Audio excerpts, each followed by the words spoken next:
Hello all my dear students, welcome back to lecture 6 of our chapter 1 advertising media for SY BCom and BA।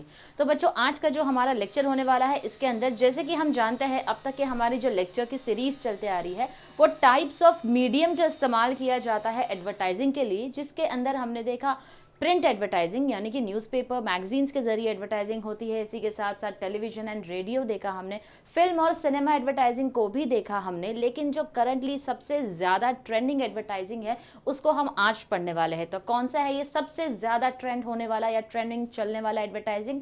जी हाँ बच्चों, वो है हमारा digital advertising या फिर हम इसको बुलाते हैं न्यू एज मीडिया डिजिटल या फिर इंटरनेट मीडिया एडवर्टाइजिंग, यानी जहाँ पर डिजिटल लेवल पर यानी जहाँ पर इंटरनेट का इस्तेमाल करते हुए हम अपनी एडवर्टाइजिंग या प्रमोशंस करते हैं। अब ये जो इंटरनेट की हिस्ट्री है बच्चों कुछ ऐसी रही है कि अगर आप देखेंगे इस पीपीटी में बेसिकली तो 1960s में इंटरनेट यूएसए में सबसे पहले इंट्रोड्यूस किया गया था। अब यहाँ पर कमर्शियल पर्पस के लिए यानी बिजनेस पर्पस के लिए इसका इस्तेमाल नहीं किया गया था, लेकिन डिपार्टमेंट ऑफ मिलिट्री डिफेंस को ऐसा लगता था कि ये सुपर कंप्यूटर का काम कर सकता है, रिसर्चर्स के काम आ सकता है, मिलिट्री यानी डिफेंस सिस्टम के लिए जो है वो ये इंटरनेट सर्विसेज हमारे काम आ सकती है। तो यहाँ पर तो पहले उसकी खोज जब की गई तो वो बिल्कुल भी कमर्शियल पर्पसेस के लिए नहीं बनाए गए थे, लेकिन 1990s में क्या हो गया, कमर्शियल एक्सप्लोजन होने लग गया इंडिया में। 1990s के बाद ही जो है हमारा ये इंटरनेट हमारे इंडिया में इंट्रोड्यूस किया गया। अब ये एक ऑब्सक्योर नेटवर्क बनकर रहा है, यानी कि पहले इतना ज़्यादा नोन नहीं था, पहले इतनी पॉपुलैरिटी नहीं थी, इतना फेमस नहीं था ये इंटरनेट हमारे ज़माने में, क्योंकि लोग इसका सबसे ज़्यादा इस्तेमाल करते थे डेफिनेटली मेल करने के लिए, डेटाबेस में फ़ाइल ट्रांसफ़र करने के लिए, लेकिन इसका इस्तेमाल जो करते थे ज़्यादातर एकेडमिशियंस होते थे या फिर रिसर्चर्स होते थे, वो इसका इस्तेमाल ज़्यादा करते थे। अब हम जिस तरीके से इसका यूज़ करते हैं वो कंप्लीट अलग है। हमने कभी सोचा भी नहीं था कि इस लेवल पर डेली बेसिस पर हमको इंटरनेट की इतनी ज़रूरत होगी, लेकिन पहले जो यूज़ किया करते थे वो है हमारे academicians and researchers, military researchers. Basically जैसे मैंने आपको बोला डिफेंस सिस्टम के लिए काम आता था, तो इसीलिए मिलिट्री रिसर्चर्स इसका ज़्यादा इस्तेमाल करते थे। इंटरनेट जो है वो सबसे ज़्यादा फास्टेस्ट ग्रोइंग मीडियम है इतिहास में। किस चीज़ के लिए? क्योंकि वो कई सारी अपॉर्चुनिटीज़ देता है बिजनेसेस करने के लिए भी और एडवर्टाइजिंग के लिए भी। Now for advertisers there is a whole new world of potential customers। Advertisers के लिए पोटेंशियल कस्टमर्स की जो वैरायटी है वो उनको बड़े आसानी से मिल जाती है इंटरनेट के जरिए। With more and more people accessing the web through mobile phones the internet user based in India. अब क्योंकि ज़्यादा से ज़्यादा लोग जो अपने सेलफोन का इस्तेमाल करते हैं, अपने मोबाइल फ़ोन का इस्तेमाल करते हैं, तो यहाँ पर वेब के ज़रिए इस्तेमाल किया जा रहा है, इसीलिए इंटरनेट यूज़र बेस जो है एक्सपेक्ट किया गया था कि बाय जून 2017 जो पॉपुलेशन जो यूज़ करने वाला है यानी इतने नंबर ऑफ यूज़र्स इंटरनेट के होंगे वो है 450 मिलियन बाय जून 2017। जब हम बात करते हैं यही नंबर ऑफ इंटरनेट यूजर्स के in India was over 430 million by December 2016। दिसंबर 2016 तक ही हमारे ऑलरेडी 430 मिलियन क्या हो चुके थे, इंटरनेट यूजर्स ऑलरेडी बढ़ चुके थे। In urban India, there were nearly 270 million internet users in December 2016, where in rural India there were only 160 million internet users। अगर हम urban India की बात करें तो दिसंबर 2016 में जो है वो बच्चों क्या था, 270 मिलियन इंटरनेट यूजर्स थे। और वही अगर हम बात करते हैं अपने रूरल इंडिया की तो यहाँ पर हमारे इंटरनेट यूजर्स 160 मिलियन थे। Now the report prepared by AIMAI, जैसे कि internet and mobile association of India ने जब रिपोर्ट प्रेजेंट की तो ये उनका कहना है कि it indicates that about 60% internet let penetration in urban India, यानी 60% इंटरनेट का जो यूज़ होता है वो अर्बन इंडिया में होता है और 17% जो इस्तेमाल किया जाता है वो रूरल इंडिया में किया जाता है। यानी कि यहाँ पर किस चीज़ की ज़रूरत है, रूरल इंडिया में इंटरनेट यूज़र बेस को और ज़्यादा बढ़ाने की यानी डेवलपमेंट की ज़रूरत है। Internet penetration is calculated on the basis of population. In urban India, the population is 444 million. Urban India में कितना population है, 444 million का, और rural India में जो population है, population किसका, इंटरनेट यूजर्स की हम बात कर रहे हैं, वो है हमारा 906 मिलियन। तो इंटरनेट पेनिट्रेशन जो है वो पॉपुलेशन के बेसिस पर क्या होता है, काउंट होता है। तो ये कुछ इंट्रोडक्शन था जो हमने हमारे इंटरनेट मीडिया के बारे में पढ़ा। तो आइए देखते हैं कितने तरीके के इंटरनेट या डिजिटल एडवर्टाइजिंग्स होते हैं। तो यहाँ पर जब हम बात करते हैं इंटरनेट की, तो basically ads on the internet can take a variety of forms. तो एड्स को प्रेजेंट करने का कई सारा तरीका है जो हम देखने वाले हैं आज। सबसे पहला जो तरीका है वो है वेबसाइट के जरिए। ये तो हम सब जानते हैं, कंपनी की वेबसाइट्स होती है जहाँ पर कंपनी अपने वेबसाइट्स के ऊपर अपने प्रोडक्ट एंड सर्विसेज का प्रमोशन यानी एडवर्टाइजिंग कर सकती है। Now some companies consider their whole website as an ad. कुछ कंपनीज अपनी पूरी वेबसाइट को ही एक एड जैसा बनाकर रखती है। However, a website is more than an ad. It is an alternative location where customer, prospect, shareholder, investor and others can come to find out more about the company, its product and services. यहाँ पर बोला जा रहा है कि ये एक alternative location होता है। डेफिनेटली आपने अपने वेबसाइट का तो एक ऐड की तरह बनाकर रख दिया है, लेकिन जो आपके कस्टमर्स होते हैं, आपके इन्वेस्टर्स होते हैं, आपके शेयर होल्डर्स होते हैं, ये लोग जो होते हैं आपकी कंपनी की वेबसाइट के ऊपर इसलिए भी आते हैं क्योंकि वो प्रोडक्ट एंड सर्विसेज के अलावा भी कुछ इन्फॉर्मेशन जो है वो आपके बारे में सर्च करते हैं। Some companies use their websites like an extended brochure to promote their goods and services. कुछ कंपनीज अपने प्रोडक्ट एंड सर्विसेज को प्रमोट करने के लिए अपनी वेबसाइट का इस्तेमाल ब्रोशर की तरह करती है। Others treat their website as an online catalog store, conducting business right on the net. Still, other websites act as information and entertainment providers. तो यहाँ पर हर वेबसाइट अपने अपने प्रोडक्ट एंड सर्विसेज के हिसाब से क्या होती है, डिज़ाइन की जाती है। कुछ लोग इसको एज एन ऑनलाइन कैटलॉग की तरह प्रेजेंट करते हैं और कुछ लोग क्या करते हैं, इस वेबसाइट को एंटरटेनमेंट और मीडिया पर्पसेस के लिए या फिर इंफरटेनमेंट पर्पसेस के लिए क्या करते हैं, क्रिएट करते हैं। Websites typically consist of a home page and an indefinite number of subsequent pages. तो वेबसाइट पर क्या होता है, सबसे पहले तो होम पेज होता है जहाँ पर कंपनी की बेसिक इन्फॉर्मेशन होती है। अब इसी होम पेज के साथ साथ कई सारे वेब पेजेस जो है वो आप क्या कर सकते हैं, अपने वेबसाइट पर ऐड कर सकते हैं। जैसे होम पेज पर बेसिक इन्फॉर्मेशन हो गई, फिर आपने कंपनी प्रोफाइल जो है वो दूसरे पेज पर बना दिया, दूसरे वेब पेज पर क्रिएट कर दिया, तीसरे वेब पेज पर आपने अबाउट द कंपनी मेंशन कर दिया, चौथे वेब पेज पर आपने प्रोडक्ट्स एंड सर्विसेज मेंशन कर दिया, पांचवें वेब पेज पर आपने कॉन्टैक्टर्स की इन्फॉर्मेशन ऐड कर दी। तो इस तरीके से एन नंबर ऑफ इनडेफिनिट आप क्या कर सकते हैं, यहाँ पर नंबर ऑफ पेजेस आपके वेब पेजेस जो है वो अपनी वेबसाइट पर ऐड कर सकते हैं। That users can visit for further information. तो यूजर्स जिस तरीके से जो इन्फॉर्मेशन को कलेक्ट करना चाहे कर सकते हैं। A web page refers to a single HTML, that is hypertext markup language file, which when viewed with a browser may actually be several screens long.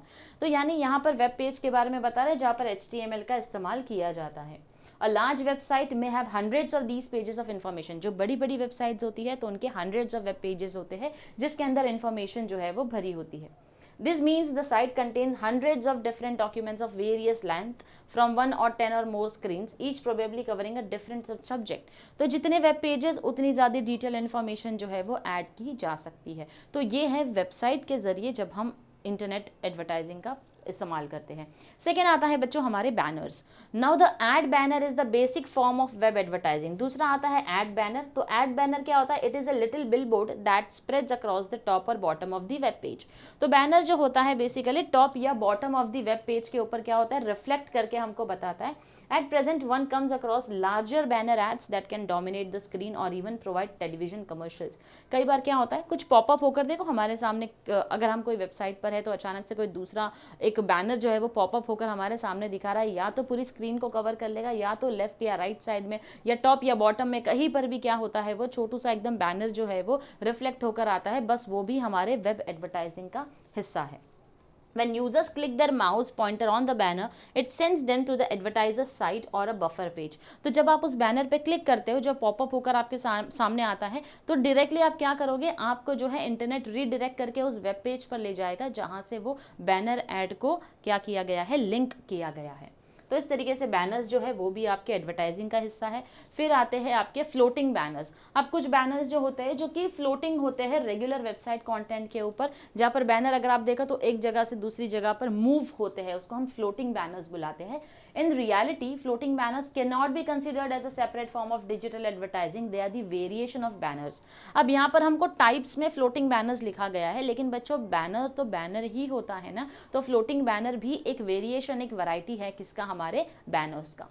Next आता है buttons. Now these are similar to banners. अब ये भी जो होते हैं वो banner से सिमिलैरिटी होती है इनकी। They are small version of the banner that often look like an icon and usually provide a link to an advertisers home page, since they take less space than banner they are less expensive.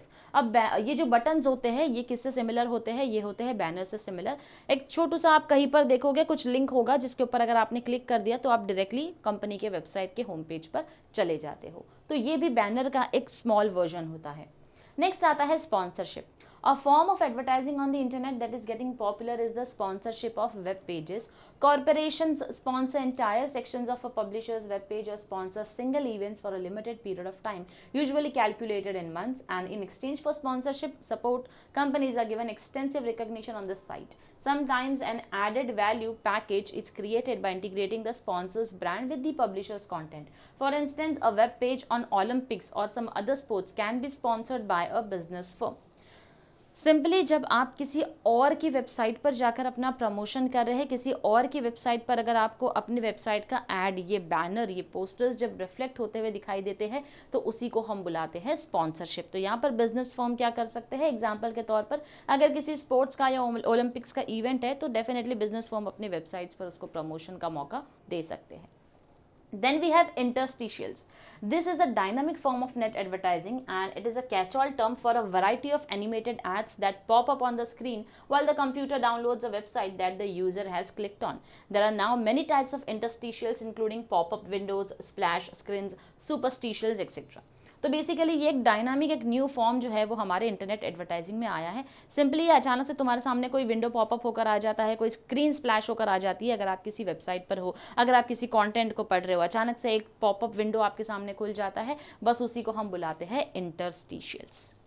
Next आते हैं हमारे meta ads. अब meta ads basically used in search engine जैसे कि Yahoo या Google में इसका इस्तेमाल किया जाता है।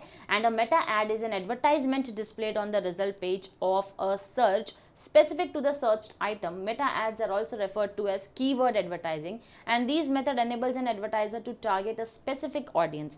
Advertisers can pay search engines to display their banners only when relevant keywords are searched by a user. For example, if a user searched for the term handicrafts and handlooms, the meta ads displayed might be for handicraft and handloom items. Simple सा मतलब समझाती हूँ मैं। आपने Google के ऊपर कुछ type किया, क्या टाइप किया आपने? आपने टाइप किया 2 BHK इन मुंबई। क्या टाइप किया आपने? 2 BHK इन मुंबई। अब ये गूगल ने अपना जो सर्च इंजन का पेज ओपन करके रखा है, आपको कई सारे ऑप्शंस देखने मिलते हैं। आपको कहीं पर मैजिक ब्रिक्स देखने मिलेगा, आपको कहीं पर रुस्तम जी देखने मिलेगा, so on and so fourth. ऐसी कई सारी वेबसाइट्स जो है वो आपको देखने मिलेगी। अब इनके पास एक बहुत ही छोटा सा वर्ड लिखा होता है जो कि लिखा होता है ए और डी करके, ए और डी। कुछ वेबसाइट्स के नाम जो होते हैं वहाँ पर एडी नहीं होता है, वो अपने ऑर्गेनिक तरीके से गूगल के पेज के ऊपर रिफ्लेक्ट करते हैं सर्च इंजन पर। लेकिन ये जो एडी होता है बस यही होता है एडवर्टाइजर्स जहाँ पर पैसे पे करते हैं कि अगर आपने वही कीवर्ड्स सर्च किए और हमने अपने एसईओ को ऑप्टिमाइज करके रखा है आपके सर्च के हिसाब से, तो डेफिनेटली मेटा एड्स होते हैं जहाँ पर आपको ये सबसे पहले ऑप्शंस रिफ्लेक्ट होंगे और जो ऑर्गेनिक है वो आपको लिस्ट में नेक्स्ट नंबर पर मिलेंगे। इस तरीके से मेटा एड्स का इस्तेमाल होता है। नेक्स्ट आते हैं हमारे क्लासिफाइड एड्स।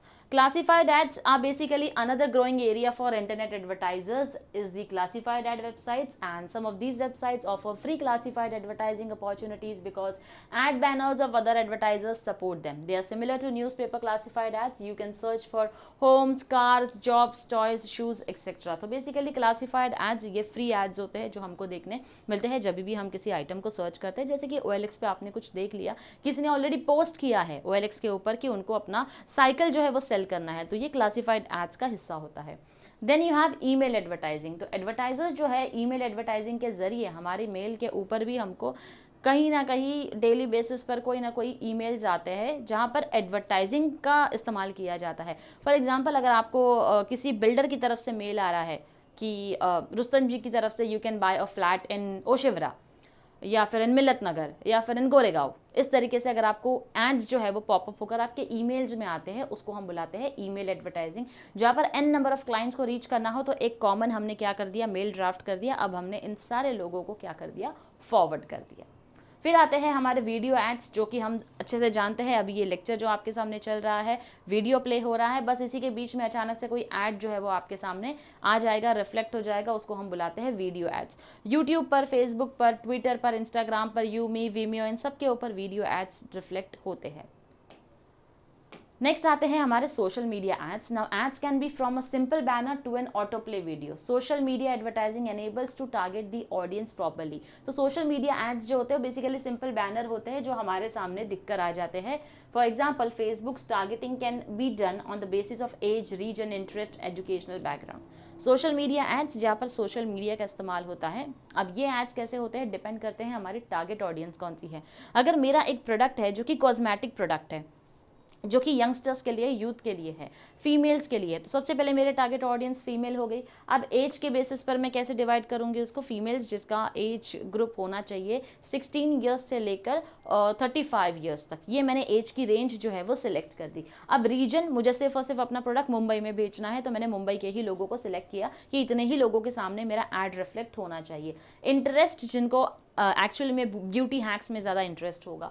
फिर एजुकेशनल बैकग्राउंड, अगर कॉस्मेटिक प्रोडक्ट है तो मेरे लिए एजुकेशनल बैकग्राउंड इतना मैटर नहीं करेगा, लेकिन फिर भी अगर मेरा प्रोडक्ट बहुत ज़्यादा ब्रांडेड है तो मैं कोशिश करूँगी कि थोड़े अपर क्लास को, थोड़े ज़्यादा पढ़े लिखे लोग जो है वो होने चाहिए जिनको मैं अपना प्रोडक्ट जो है वो सेल करूँ। तो डिपेंड करता है कंप्लीटली मेरे प्रोडक्ट और मेरे टारगेट ऑडियंस के ऊपर किस तरीके का सोशल मीडिया एड मुझे प्ले करना है।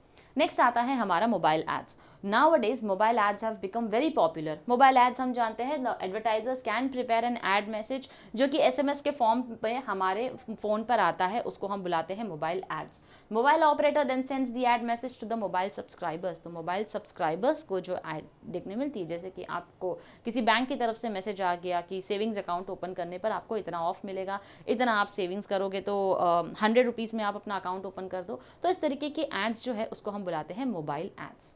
तो यहाँ पर हमारा जो different types of internet media है बच्चों वो कंप्लीट होता है। हमने टाइप्स देखे हैं, अब हम देखेंगे क्या एडवांटेजेस एंड डिसएडवांटेज लेकर आता है हमारा डिजिटल या इंटरनेट मीडिया। सबसे पहला है इंटरैक्टिव मीडियम। देखो, इंटरनेट जो है वो अलाउ करता है कंज्यूमर्स को डायरेक्टली इंटरैक्ट कर सके, किसके साथ, एडवर्टाइजर्स के साथ। तो इंटरनेट जो फैसिलिटी देता है हमको, वो देता है टू वे कम्युनिकेशन की। अब जब हम टेलीविजन में ऐड देखते हैं, रेडियो में ऐड सुनते हैं, न्यूज़पेपर में पढ़ते हैं, तो ये ऐड सिर्फ वन वे कम्युनिकेट कर रहा है। इसने खाली हमको इन्फॉर्मेशन दे दी, हमने पढ़ ली, हमने देख ली, हमने सुन ली, लेकिन इंटरैक्शन जो होता है वो हमको इंटरनेट मीडिया से ही मिलता है। By placing interactive ads on the internet, advertisers can use survey, comment and usage statistics to tune the ad campaigns and maximize their effectiveness. यहाँ पर आप सर्वे का इस्तेमाल कर सकते हो, लाइक बटन का इस्तेमाल कर सकते हो, कमेंट्स के जरिए सर्वे करते हुए आप क्या कर सकते हैं, अपने यूजर बेस से इंटरैक्ट कर सकते हैं।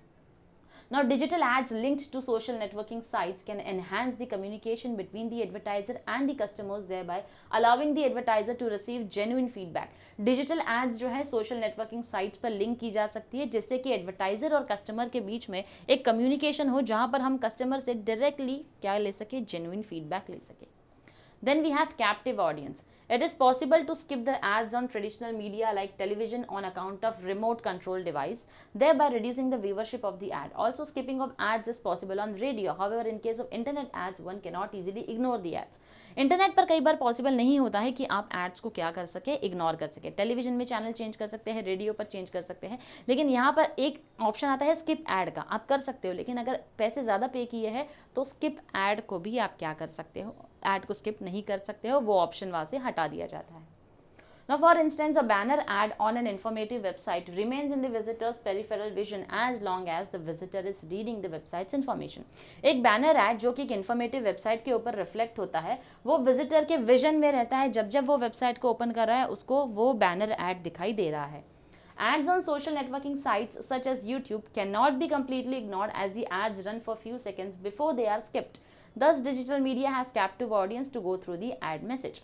तो यहाँ पर क्या कर सकते हैं हम, यूट्यूब पर वो स्किप ऐड का ऑप्शन ही हम हटा देते हैं, या वीडियो चालू होने के पहले समझ लो 5 सेकंड ही कोई ऐड है, तो 5 सेकंड 6 सेकंड है, तो उसके लिए स्किप ऐड का ऑप्शन हमको नहीं मिलता है, तो हमको वो ऐड देखने मिलती है। तो यहाँ पर ऑडियंस का अटेंशन कैप्चर हो सकता है। Then we have selective targeting.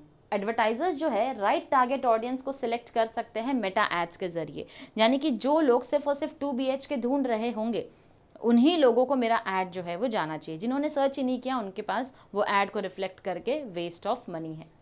Now for example, an ad for a new book placed on the books oriented website can reach to book readers. एक ad आपने प्लेस किया बुक वेबसाइट के ऊपर, तो वो सिर्फ उन्हीं को दिखेगा जो रीडर है, जो इंटरेस्टेड है उस बुक्स को रीड करने में। Generally, every visitor to the website will be a book enthusiast, thereby maximizing the impact of the ad exposure. Also, an ad of a hotel on the travel related websites can reach to the tourist, thereby maximizing the reach of the ad. हम कहीं घूमने जा रहे हैं तो हम search करते हैं कि ट्रांसपोर्टेशन किस तरीके से होना चाहिए, एकोमोडेशन कैसा होगा। आपने होटल के बारे में सर्च किया तो जितनी भी ट्रैवल वेबसाइट्स हो सकती है वहाँ पर आपको ये होटल्स का ऐड जो है वो रिफ्लेक्ट करके मेटा एड्स के ज़रिए डिस्प्ले होता है, जो कि एक राइट टारगेट ऑडियंस तक पहुँचता है।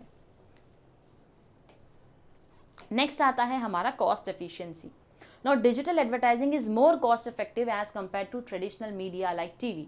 डिजिटल एडवर्टाइजिंग ज़्यादा कॉस्ट इफेक्टिव है कंपेयर टू टीवी। टीवी में हमको ज़्यादा पैसे पे करने पड़ते हैं। Internet ads can be viewed by millions of people multiple times 24/7। Internet पे जो एड्स आते हैं 24/7 आप उसको रिपीट करके भी देख सकते हैं। While TV and radio ads are of few seconds and can be viewed further if repeated. तो टीवी पे जब वो ऐड वापस आएगा तभी देख सकते हो, लेकिन अगर आपको कोई ऐड देखा, याद आया, आपको वापस से सर्च करना है, आप इंटरनेट पे जाके सर्च करोगे, आपको वो ऐड वापस से दिखाई देगा। Also, cooperative advertising arrangements such as banner can be completely free, thus enabling the advertiser to reach to a larger audience with no expense. तो बैनर ऐड का एक कंसेशन दे सकते हैं एडवर्टाइजर को, जिसके जरिए लार्जर ऑडियंस तक जो है ये एडवर्टाइजिंग पहुंच सके। Now, using an ad placement service such as Google's AdWords enables cost saving, since ads can be placed on multiple outlets for a single fee rather than paying individually for each outlet. तो Google AdWords के जरिए हम क्या कर सकते हैं, अपने ad को place कर सकते हैं। Then we have immediate response. Information about products is available on demand made by the customer and they may enable immediate response on the part of visitor on the website. Website पर आए, तुरंत click किया, order किया, cart में डाला, purchase कर लिया, ये इमीडिएट रिस्पॉन्स होता है। Enormous audience, global internet users almost 4.4 billion है जैन 2019 के हिसाब से, and accounts for nearly 50% of the total global internet users. तो ये 4.4 बिलियन पीपल जो हम देख रहे हैं, ग्लोबली इंटरनेट यूजर्स का 50% पॉपुलेशन है। इसीलिए इंटरनेट जो है वो सबसे ज़्यादा ग्लोबली यूज होने वाला मीडियम है एडवर्टाइजिंग के लिए, क्योंकि सबसे ज़्यादा इन्फॉर्मेशन और कमर्शियल अपॉर्चुनिटीज़ जो मिलती है वो अक्रॉस द ग्लोब एक्सेसिबल होती है इंटरनेट के ज़रिए। Then we have in depth information. Internet के जरिए हमको इन डेप्थ इन्फॉर्मेशन मिलती है कंपनी के बारे में, उनके प्रोडक्ट्स के बारे में, उनकी सर्विसेज के बारे में, उनके वेबसाइट्स के बारे में। तो कहीं ना कहीं इंटरनेट मीडिया जो है वो बहुत इंपॉर्टेंट रोल प्ले करता है, क्योंकि इन डेप्थ या डिटेल इन्फॉर्मेशन हमको मिलती है। Then reaches B2B users. अब इंटरनेट मीडियम जो है उसके जरिए हम B2B यानी बिजनेस टू बिजनेस यूजर्स तक भी पहुंच सकते हैं। Not only business related information but also consumer products advertising while they are working. तो यहाँ पर बिजनेस टू बिजनेस यूजर के लिए भी क्या होती है, हमारी इंटरनेट एडवर्टाइजिंग काम आती है। Then we have affluent market. Most of the internet users belong to middle upper class or upper class audience and therefore internet medium enables to reach the affluent market of the society. तो सबसे ज़्यादा internet users कौन है हमारे, वो है हमारे middle upper class या और अपर क्लास ऑडियंस। तो हम एक अच्छे मार्केट ऑडियंस तक रीच कर सकते हैं जहाँ पर ज़्यादा चांसेस होते हैं लीड के कन्वर्ट होने का। Then we have an impact. Online advertising, especially the video ads, can create a good impact on the viewers. The video ads combine voice, vision, music, motion, creates a good impact just like TV advertising. तो जैसे television advertising और इससे ज़्यादा बढ़कर हमने पढ़ा था film या सिनेमा एडवर्टाइजिंग का इम्पैक्ट होता है, सिमिलरली यहाँ पर ऑनलाइन एडवर्टाइजिंग यानी कि डिजिटल एडवर्टाइजिंग का भी इम्पैक्ट हमारे ऑडियंसेस के ऊपर होता है। Then we have limitations of digital और इंटरनेट एडवर्टाइजिंग। अब हमने एडवांटेज तो देख लिए, अब हम देखेंगे वन बाय वन कि क्या लिमिटेशंस, क्या चैलेंजेस हमारा इंटरनेट मीडिया जो है वो प्ले करता है या फेस करता है। सबसे पहले है लैक्स मास मीडिया एफिशिएंसी। अब इंटरनेट जो है वो मास मीडियम नहीं है, क्योंकि in case of radio and television, जैसे radio and television mass media देखती है, लेकिन इंटरनेट जो है वो ज़्यादा से ज़्यादा लोग नहीं देखते हैं। Therefore, it may never offer mass media efficiency. Most marketers in developing countries like India may find it too complex, too cluttered, not worth the time and effort. In India, internet reaches 627 million users in March 2019, including duplicate connections. तो यहाँ पर user base तो ज़्यादा है, उसमें कोई doubt नहीं है, लेकिन बावजूद इसके हर कोई आपका ऐड देखेगा ये भी ज़रूरी नहीं है। मास मीडिया एफिशिएंसी जो मिलती है हमको टेलीविज़न और रेडियो के ज़रिए, यानी सबसे ज़्यादा यूज़र्स इनके हैं, क्या कंपैरेटिवली इंटरनेट यूजर्स उतने होंगे? क्योंकि हम सिर्फ अपर मिडिल क्लास और मिडिल क्लास को करते हैं, अपर मिडिल क्लास को और अपर क्लास को करते हैं, लेकिन लोअर मिडिल क्लास भी तो इंटरनेट का एक्सेस करते हैं, लेकिन वहाँ तक क्या ये चीज़ें पहुँचती है? Next is slow downloads. अब वेबसाइट जो डाउनलोड होती है काफ़ी ज़्यादा स्लो होती है if it is in many parts of the world including India, and the ads that pop up in between only irritates the internet users. Website पूरी load होने के पहले क्या होता है, बीच में एड्स पॉपअप होना शुरू करते हैं, तो कहीं ना कहीं ये एड्स इंटरनेट यूजर्स के लिए बड़े ही इरिटेटिंग फैक्टर्स होते हैं। स्पैम के चांसेस ज़्यादा होते हैं जो कि ईमेल के ज़रिए होते हैं, इसीलिए ईमेल यूजर्स जो है वो हर एक ऐड को नहीं देखते हैं जो आप ईमेल के ज़रिए उनको भेजते हो। Problem of online purchase. India में most consumers like to physically inspect the goods before purchase. Goods जो हम ऑनलाइन बेचते हैं, लेकिन हमारी मेंटालिटी क्या होती है कि हम गुड्स को देखेंगे, देखकर ही उसको खरीदेंगे। Therefore, they may not place orders online. Again, most people do not believe the internet as a safe place for financial transaction. Online purchases के लिए इसलिए भी लोग नहीं जाते क्योंकि कहीं ना कहीं फाइनेंशियल ट्रांजैक्शन को लेकर, जहाँ पर हम अपनी पर्सनल डिटेल्स फिल करते हैं, आप अपने क्रेडिट कार्ड डेबिट कार्ड का नंबर पिन उसमें एंटर करते हो, तो यहाँ पर थोड़ा सा हमको सेफ्टी कम लगता है, इसीलिए ऑनलाइन ट्रांजैक्शंस भी हम प्रेफर नहीं करते हैं। Next is untested medium. Now there is limited research to test the effectiveness of internet advertising, and therefore good number of marketers in India do not give much importance to internet advertising. अब इसको पहले test नहीं किया जा सकता, तो यहाँ पर ये एक डिसएडवांटेज, एक बड़ा चैलेंज हो जाता है।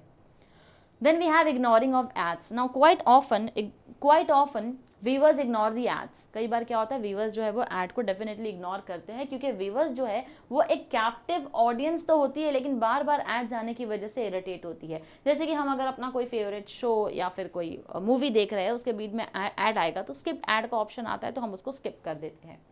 Even on social networking sites, viewers wait for few seconds to skip the ads. Viewers इंतजार भी करते हैं कि 5 सेकंड का टाइमर जो लगा है उसके बाद skip ad का ऑप्शन आएगा, हम उसको skip कर देंगे। Customers are in control of which ad messages they want to click and respond to. तो कस्टमर्स को अच्छे से पता है कौन से ads हमको देखना है, कौन से हमको skip कर देना है। Then we have variety of options. Internet provides a number of websites to place ads, and a small advertiser find it difficult to select the right option to attract the customers. Internet आपको option देते हैं कई सारे, लेकिन एक confusion भी होता है कि राइट ऑप्शन हमारे लिए क्या होगा कस्टमर्स को अट्रैक्ट करने। Now, once the advertiser selects a particular website, there are various options to advertise the products such as banners, meta ads, search engines, buttons, video ads. Therefore, one needs to select the right option, otherwise it would result in waste of funds. हमारे पास varieties तो बहुत है option की, लेकिन कौन सा option better रहेगा, किसको सिलेक्ट करना है, ये सबसे बड़ा प्रॉब्लम क्रिएट करता है किसके लिए, एडवर्टाइज़र के लिए। क्योंकि अगर जो भी ऑप्शन आप सिलेक्ट करोगे, अगर आपने सही मीडियम ऑप्शन के अंदर से सिलेक्ट नहीं किया है, तो डेफिनेटली चांसेस है कि आपको उतनी व्यूअरशिप नहीं मिलेगी, तो जितना पैसा खर्चा किया है आपने अपने इस एडवर्टाइजमेंट के ऊपर, वो सब के सब वेस्ट हो जाएगा। लास्ट डिसएडवांटेज हमको बोलता है क्लटर। इंटरनेट एडवर्टाइजिंग में भी ये प्रॉब्लम है, किस चीज़ की, क्लटर्स ऑफ ऐड की। क्योंकि कई सारे एडवर्टाइजर्स हैं जो कि एड्स को यूट्यूब के ऊपर या अपने वेबसाइट्स पर प्ले करते हैं। Clutter discourages the viewer to glance at the ads, therefore the advertiser may not get returns from advertising on internet. तो ये जो इतना क्लटर भरा पड़ा रहता है कि इतने सारे एड्स हैं, व्यूअर्स को हर एक ऐड याद नहीं होगा, तो कहीं ना कहीं हम ऐड को स्किप करना ज़्यादा पसंद करेंगे। तो ये एक सबसे बड़ा रीज़न है कि क्लटरिंग ऑफ ऐड जो है वो बहुत बड़ा चैलेंज है। चाहे आप टेलीविज़न की बात करो, रेडियो की बात करो, इंटरनेट की बात करो, फिल्म या सिनेमा की बात करो, यहाँ पर एड्स बहुत ज़्यादा होने की वजह से जो है व्यूअर्स बिल्कुल भी इंटरेस्टेड नहीं होते हैं उन एड्स को देखने में जो वीडियो के बीच में प्ले होते हैं या फिर कोई टेलीविज़न पर शो के टाइम पर प्ले हो रहे हैं। तो क्लटरिंग ऑफ एड्स भी बहुत बड़ा चैलेंज है। तो इसी के साथ बच्चों आज का हमारा लेक्चर कंप्लीट होता है, जहाँ पर हमने पढ़ा है इंटरनेट मीडिया के बारे में, उसके इंपॉर्टेंस को हमने समझा है, उसके टाइप्स को देखा है, वैराइटीज़ को देखा है, एडवांटेजेस एंड डिसएडवांटेज को भी पढ़ा है। मिलते हैं आपसे अपने नेक्स्ट लेक्चर में एक न्यू टॉपिक के साथ। Till then stay tuned to our channel. Thank you very much.